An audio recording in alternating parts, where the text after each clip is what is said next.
General Yoweri Kaguta Museveni, President of the Republic of Uganda, and the distinguished guests. It is indeed a pleasure to be here again to discuss matters of national importance. This time our concern is WHO. WHO is also doing some very bad things that I would like to bring to your attention.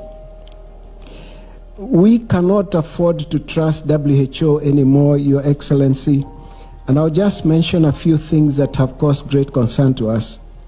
Your Excellency, is malaria. UK was able to eradicate malaria in 1921.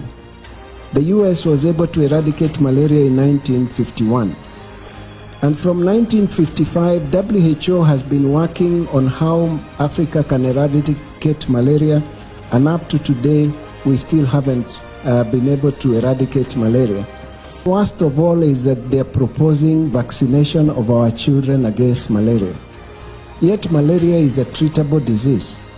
In fact, the herb that is being used, the trees that are being used to create quinine, which is one of the best medicines, especially where there is resistance, the trees are grown here in Congo.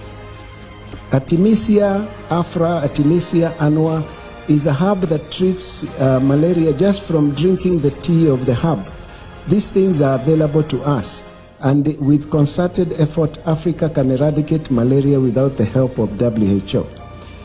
Now, one of our doctors in Congo wrote a paper that demonstrated how well the Artemisia tea worked and compared it to conventional medicine, and even demonstrated it works better than conventional medicine.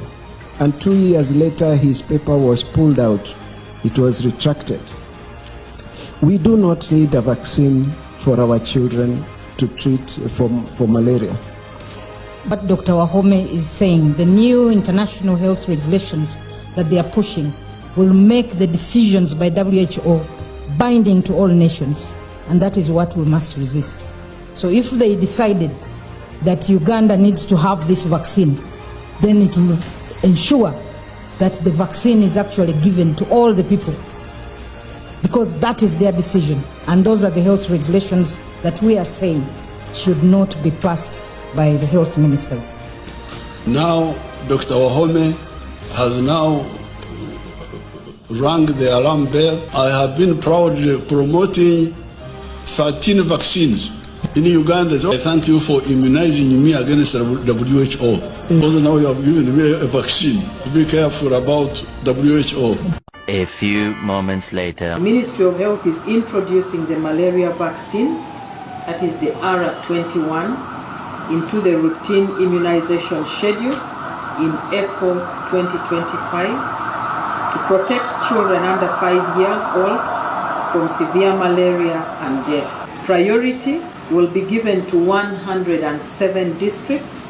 The vaccine is expected to cover over 1.1 million children under 2 years of age. We flagged off the distribution to the 107 districts, and the 107 districts have the vaccines. Expansion to the rest of the districts will be carried out as funds to procure more doses of the malaria vaccine become available, and government has already committed to this. The vaccine will be given free of charge. The vaccine will be administered to babies aged 6 to 18 months. The first dose at 6 months, the second dose at 7 months, the third dose at 8 months, and the fourth dose at 18 months. Vaccines are safe, efficacious, and effective. The common side effects include pain, redness and swelling at the injection site, and fever. Children who come late for doses should still receive their vaccine. But we always encourage caretakers to vaccinate on time for maximum benefits.